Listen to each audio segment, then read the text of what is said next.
Setelah persidangan yang sangat alot sekian lama, akhirnya Batara Sapta Prabu mengumumkan hasil keputusannya. Permintaan perang Gusti Rani Tribuana telah disetujui, dan seluruhnya ditegaskan kembali secara resmi di Balai Manguntur oleh 3 Mahamentri Kantrini, yakni Raki Menteri Hinu Dyah Janardana, Raki Menteri Sirikan Dyah Manu, dan Raki Menteri Halu Dyah Loha. Karena Mapatih Amangkubumi sudah menyatakan terlalu sepuh dan tidak mampu menjadi pelaksana perang, Gusti Rani secara langsung menunjuk Patih Daha Gajah Mada menggantikan tugas tersebut di bawah pengawasan ketat 2 Wreda Mantri sekaligus, yakni Sang Arya Dewa Raja Empu Aditya dan Sang Arya Adiraja Empu Narayana.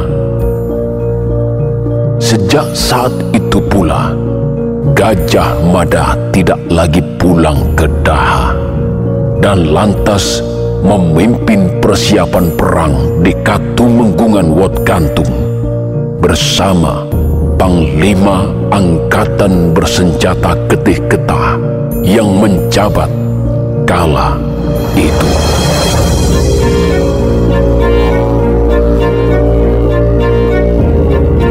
Terima kasih Empu Wayo.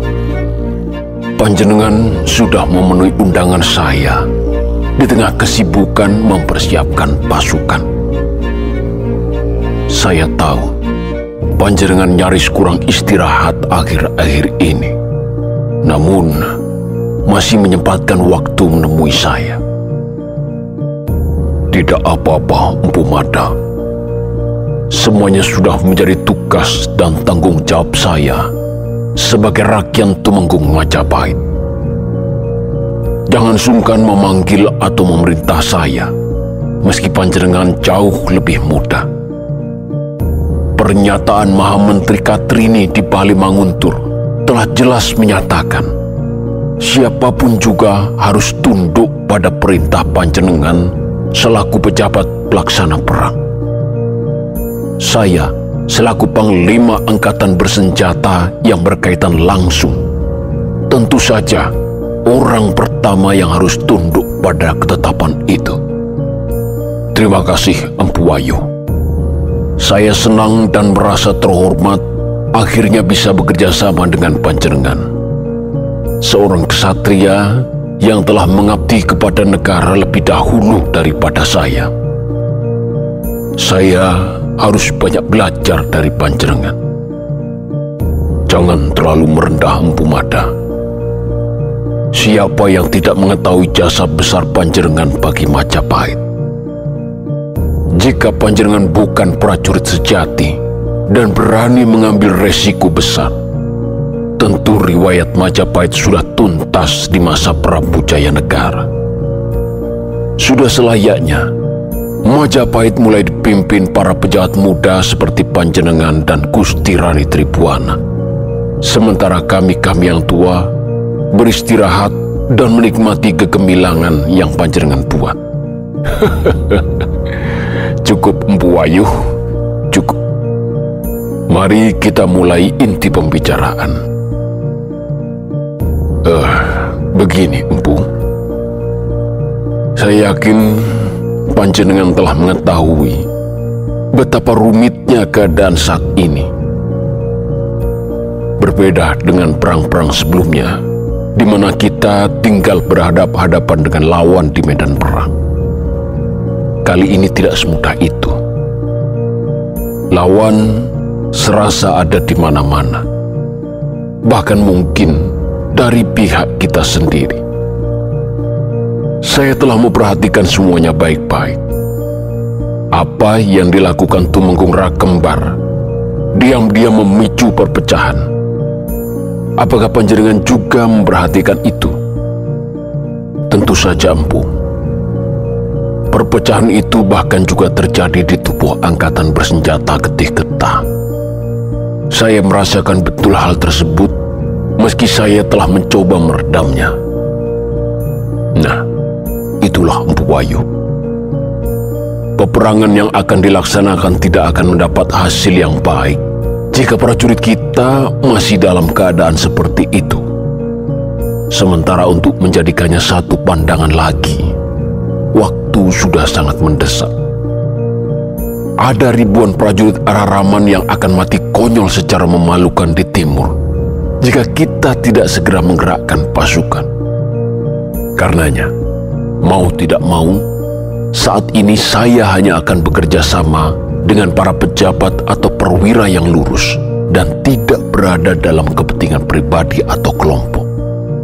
Mereka-mereka yang hanya berdiri untuk kepentingan negaranya saja.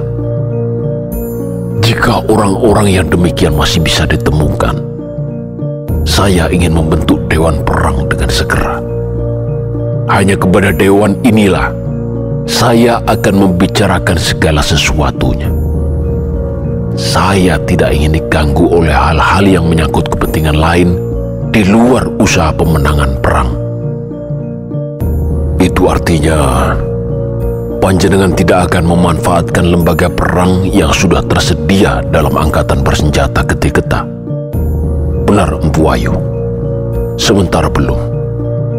Saya belum bisa membedakan mana kawan yang benar-benar akan membantu saya, mana kawan yang hanya akan mengambil kesempatan untuk kepentingannya sendiri, dan mana kawan yang berniat menjegal tugas-tugas saya sebagai pejabat pelaksana perang. Baik, Empu Mada, kulon derek kemawon. Terkait kepentingan itu, saya ingin meminta saran dari panjenengan. Kira-kira siapa saja orang-orang yang bisa diajak bergabung dalam dewan tersebut? Tidak perlu terlalu banyak. Yang terpenting memenuhi unsur-unsur kebutuhan perang. Baik, Empu. Begini. Saya memiliki seorang tumenggung yang cukup cerdas dan berbakat dalam banyak hal. Kewibawaannya begitu luar biasa, sehingga dimanapun dia ditugaskan, seluruh prajurit begitu taat pada perintahnya. Cukup lama dia berada di kesatuan Sinelir, sebelum kemudian saya pindahkan memimpin kesatuan yang berkedudukan di Kahuripan. Siapa tumenggung itu, Empu Wayu? Namanya Empu Tanding. Saya tahu persis sikap dan tindak tanduknya. Tidak banyak bicara dan tidak neko-neko. Dia adalah perwira binaan saya sendiri. Saya berani menjaminkan leher saya jika dia sampai berkhianat. Baik, Empu Wayu. Dia masuk dalam catatan saya. Monggo, jika ada yang lain. Temenggung yang ini cukup teliti dalam memeriksa dan memenuhi kelengkapan perang Empu Mada. Jika nasibnya baik, saya berharap kelak ada yang mengangkatnya sebagai demung. Namanya Empu Alus. Sikapnya hampir sama dengan Empu Tanding. Lebih banyak bekerja dalam diam daripada sibuk berkata-kata. Sebentar. Sepertinya saya kenal dengan perwira bernama Empu Alus itu. Jika tidak salah, dia pernah bertugas di Kesatuan Panglarang. Apa orang tersebut yang panjenengan maksud? Betul, Empu. Dia memang berasal dari Kesatuan Panglarang. Oh ya, saya mengenalnya. Waktu itu saya masih menjadi tumenggung Bayangkara yang dilibatkan menguji kemampuan prajurit Panglarang dan prajurit Seda. Mereka yang lolos akan ditempatkan di lingkaran kedua pengamanan raja sebelum pengamanan yang dilakukan Bayangkara. Salah satu yang paling menonjol dari prajurit Panglarang adalah dia, karena begitu teliti dalam memeriksa. Ya, saya suka jika dia terlibat dalam dewan perang ini. Ketelitiannya pasti akan sangat membantu. Oh ya, apakah panjenengan mengenal perwira yang bernama Pakis? Tentu saja, Empu. Loh, apa tidak masalah jika anggota Dewan Perang berasal dari perwira menengah? Sama sekali tidak masalah, Empu. Bahkan harus ada, agar perwira menengah ada yang punya pengalaman terlibat dalam persiapan perang. Tidak selalu hanya dilibatkan saat pertempuran semata. Iya, saya mengenal Empu Pakis. Ilmu-ilmu seperti Wakmimaya atau mengolah kata-kata hingga ilmu menguasai hafalan panjang sudah diakui kehebatannya oleh banyak orang. Dia yang terbaik dari sekian banyak prajurit yang mempelajari bidang kanuruhan. Oh, bukankah dia bertugas di Wat Gantung ini, Empu Wayuh? Betul, Empu Mada. Baik, Empu. Mohon panjenengan hubungi dia. Selain itu, saya sendiri juga ingin melibatkan seorang perwira binaan saya. Dia adalah anggota Bayangkara Daha yang berasal dari unsur Jalati. Namanya Lembu Nala, dan dia cukup menguasai wilayah perairan dekat Tigang Juru. Sebelum ditugaskan sebagai anggota Bayangkara, dia pernah menjabat sebagai bekal prajurit Jalati Pasuruhan cukup lama. Selain itu, coba panjenengan pikirkan lagi siapa-siapa yang bisa diajak bergabung. Syukur-syukur mereka juga mewakili tiap kesatuan angkatan. Jika sudah, nanti malam semuanya harus berkumpul di Katemunggungan ini. Sebab saya ingin besok pagi sudah mulai ada pergerakan pasukan ke timur. Baik, Empu Mada.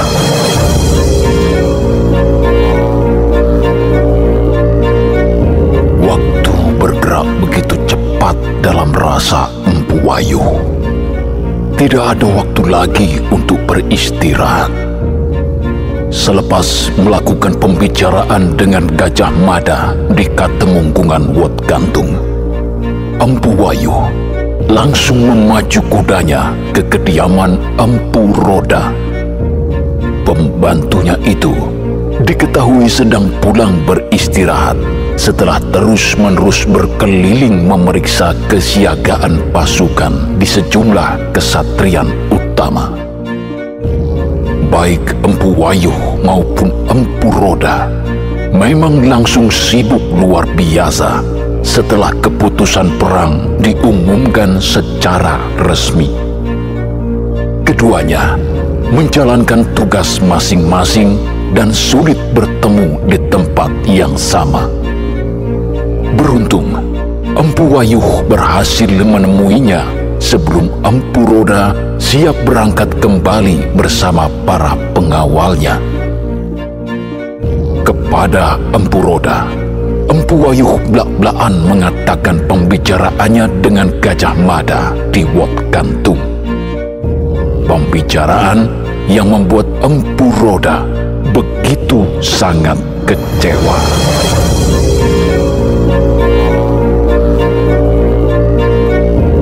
Apa benar begitu, Kakang Wayuh? Gajah Mada ingin membentuk Dewan Perang? Betul, Roda. Itu artinya lembaga perang yang ada di bawahmu tidak akan digunakan sama sekali kali ini. Seluruh pelaksanaan dilakukan oleh Dewan Perang yang akan dibentuk. Kenapa bisa begitu, Kakak? Apa yang sudah saya siapkan di lembaga perang menjadi sia-sia jika demikian. Terus terang saja, rencana itu membuat saya tersinggung dan kerja saya merasa tidak dihargai. Bagi saya, alasan Mada itu terlalu berlebihan. Sebegitu parahkah keadaan angkatan bersenjata kita sehingga dia sampai membentuk Dewan Perang? Roda, mengapa kamu tersinggung? Bukan aku hendak membela Gajah Mada, tapi angkatan bersenjata kita saat ini memang sedang tidak baik-baik saja. Satu sama lain saling mencurigai dan terpecah belah. Itu kenyataan yang tidak bisa ditutup-tutupi, karena kita berdua jugalah yang selama ini mengurusi angkatan bersenjata Getih Getah. Pemberontakan-pemberontakan yang dilakukan para Dharma Putra di masa Prabu Jayanagara mencabik-cabik segalanya. Apa kamu mau menutup mata bahwa pemberontakan itu semua tidak melibatkan unsur-unsur dalam angkatan bersenjata? Apa kamu bisa yakin bahwa dendam sudah hilang ketika pemberontakan-pemberontakan itu telah dibadamkan dan para pelakunya telah menjalani hukuman? Apa kamu pura-pura tidak tahu ketika Prabu Jayanagara mangkat, sebagian dari kita bersorak girang, sementara yang lain menuduh Ratanca hanya alat pembunuh dari kelompok pembenci Prabu Jayanagara? Perpecahan malah semakin parah ketika Gusti Gayatri Rajapatni yang digadang-gadang menjadi jalan tengah malah tidak menduduki tahta dan menunjuk Gusti Tribuana mewakilinya. Itu kenyataannya, Roda. Jangan sedikit pun kamu tutupi karena sungguh percuma.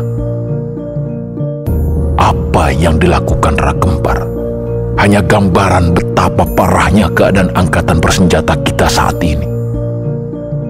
Aku sangat kecolongan dan benar-benar malu karena pengerahan pasukan itu sama sekali tidak diketahui. Kelakuannya benar-benar menampar mukaku sebagai orang yang paling bertanggung jawab terhadap seluruh kekuatan bersenjata Majapahit.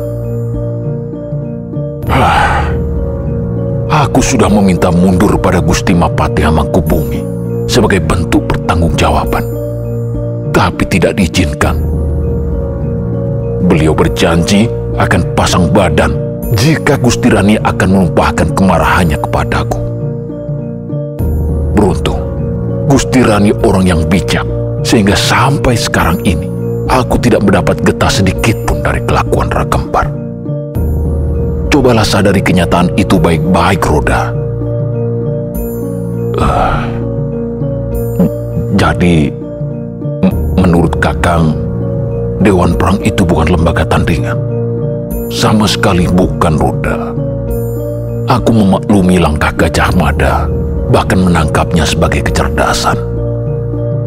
Dia sedang berusaha keras mencapai keberhasilan di tengah carut-marutnya keadaan. Dari kata-katamu tadi, aku bisa mengetahui bahwa kamu sedikit tidak menerima bahwa kepada Gajah Mada lah saat ini kita bertanggung jawab. Sadarilah kenyataan bahwa keputusan resmi telah diturunkan dan sebagai tanda rakyat kita harus mematuhinya. Jangan tambahi perpecahan yang sudah ada dengan ketidakpuasanmu, Roda. Lepaskan ganjalanmu. Kita harus memberi contoh ketaatan. Jika tidak, semuanya akan semakin runyam. Roda, aku datang ke sini selaku rakyat Tumenggung yang mengajakmu selaku rakyat Rangga untuk mendukung langkah-langkah Gajah Mada. Kita berdua yang selama ini berhubungan langsung dengan angkatan bersenjata harus bisa membantunya dengan seluruh kemampuan yang kita punya. Di hadapan Gajah Mada sendiri aku mengatakan bahwa sudah saatnya Majapahit dipimpin oleh orang-orang muda sepertinya dan Gusti Tribuana. Roda, kita sudah tua dan telah menyaksikan banyak hal. Mungkin perang ini adalah pengabdian terakhir kita pada Majapahit. Jadi, mari kita berikan yang terbaik sebelum kita meninggalkan jabatan yang kita banggakan selama ini. Kakang Wayu, sebenarnya apa yang saya katakan tadi adalah bentuk kecintaan saya pada angkatan bersenjata Majapahit. Kecintaan itu kadang membuat saya lupa umur, lupa waktu. Tapi, ya, jika benar apa yang Kakang katakan, bahwa Dewan Perang itu adalah salah satu keputusan terbaik di tengah kerumitan yang ada, saya namung derek kemawon. Panjenengan adalah panutan saya selama ini. Sebagai rakyat Rangga yang bertugas membantu tugas-tugas panjenengan selama ini, saya akan taat sampai akhir. Jika panjenengan memerintahkan saya untuk mendukung langkah-langkah Gajah Mada, saya juga akan melakukannya. Bagus, Roda. Itu itulah yang aku inginkan hingga sampai mendatangimu ke sini. Apalagi, sesungguhnya, Dewan Perang ini bukan hanya bentukan Gajah Mada, tapi bentukanku juga. Sejumlah orang yang ada di dalamnya adalah orang-orang yang kupilih sendiri. Itu menunjukkan Gajah Mada mau menerima saran dari golongan tua juga. Jabatan tinggi yang baru saja dimilikinya sama sekali tidak membuatnya mendadak jumawa. Sekarang begini, Roda. Aku sedang membutuhkan nama-nama perwira yang tidak pernah neko-neko, cerdas, berkemampuan tinggi, dan jejaknya bersih. Orang-orang itu akan bergabung dengan Dewan Perang dan harus berkumpul di Wat Gantung nanti malam. Gajah Mada menginginkan besok pagi harus sudah ada sejumlah pasukan yang berangkat ke timur, agar pasukan Araraman tidak banyak yang mati konyol di sana. Baiklah Kakang, mari kita mulai memeriksa siapa saja para perwira itu. Monggo.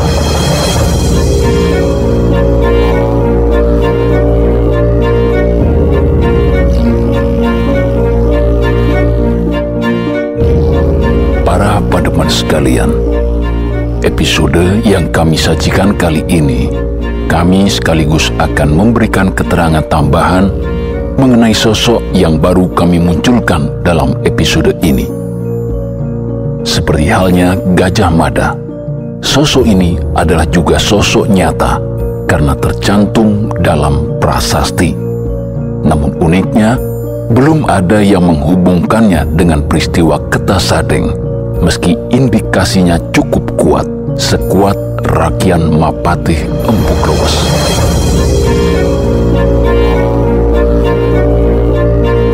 Para pademan sekalian, tersebutlah sebuah prasasti yang ditemukan di lereng Gunung Kawi, atau tepatnya di Desa Brumbung.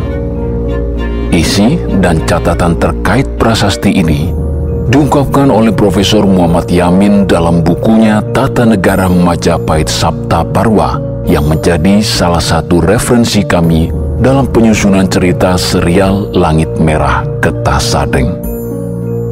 Prasasti Brumbung ini telah dibaca oleh Dr. Kasparis dan konten utamanya mengenai status tanah pertikan yang diberikan pada wilayah bernama Geneng. Diduga Geneng ini adalah nama awal desa Brumbung saat ini. Ditulis pada bulan Badrawada tahun 1251 Saka dan berjarak tipis dengan peristiwa Kertasadeng yang terjadi pada tahun 1253 Saka. Jelas tertulis dalam prasasti ini bahwa penguasa Majapahit saat itu adalah Rani Tribuana dengan gelar abhisekanya Sri Tribuano Tunggadewi Jaya Wisnu Wardani. Perintah resmi sang raja ditadah langsung oleh 3 rakyat Mahamentri Katrini yang merupakan anggota keluarga raja dan dianggap senior. Dalam prasasti Brumbung, kedudukan ini dijabat oleh 3 bangsawan penting, yakni Dyah Janardana selaku Rakian Mantri Hino, Dyah Manu selaku Rakian Mantri Sirikan, dan Dyah Loha selaku Rakian Mantri Halu. Perintah ini kemudian diturunkan kepada para tanda rakian, yakni Rakian Mapatih, Rakian Demung, Rakian Kanuruhan, Rakian Rangga, dan Rakian Tumenggung. Tanda rakian ini dipimpin oleh Empu Krewes selaku Rakian Mapatih, yang dalam versi Lontar Pararaton namanya sering dipersamakan dengan Arya Tada. Dalam menjalankan tugasnya, Empu Krewes dibantu oleh Empu Tanpa Ruang selaku Rakian Demung. Sementara untuk Rakian Kanuruhan, namanya tidak terlihat jelas dalam prasasti, sehingga para ahli hanya mendapatkan kata Empu Plen saja. Selanjutnya adalah Rakian Rangga yang dijabat oleh Empu Roda dan Rakian Tumenggung yang terlihat jelas sebagai Empu Wayuh. Di luar nama-nama tersebut, Prasasti Bumbung masih menampilkan nama-nama pejabat lain seperti pamegat atau pemutus perkara alias hakim. Nama-nama pejabat itu ada yang masih terbaca dan ada yang sudah rusak sehingga tidak begitu jelas. Fokus kita kali ini adalah Rakian Tumenggung yang dijabat oleh Empu Wayuh. Jika dipersamakan dengan jabatan sekarang, Rakian Tumenggung ini adalah seorang panglima angkatan bersenjata. Dia membawai seluruh korps angkatan perang Majapahit yang memiliki banyak kesatuan, baik darat, laut, dan perairan. Saking banyaknya kesatuan tempur Majapahit, Prapanca dalam negara Kartagama Pupuh IX tidak mampu menyebut seluruhnya hingga hanya dicatat dengan kata tidak terkira atau masih banyak lagi.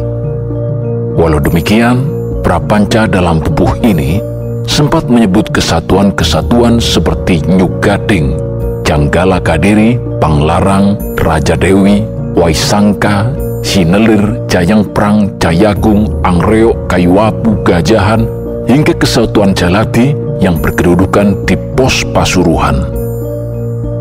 Pupuh 18 juga menyebut kesatuan lain bernama Seda yang bertugas melindungi raja, bekerja sama dengan kesatuan Janggala Kadiri sebelum kemudian kesatuan Bayangkara. Sementara dalam catatan Pararaton, selain kesatuan Sinelir, disebut juga kesatuan Rajasa dan Araraman.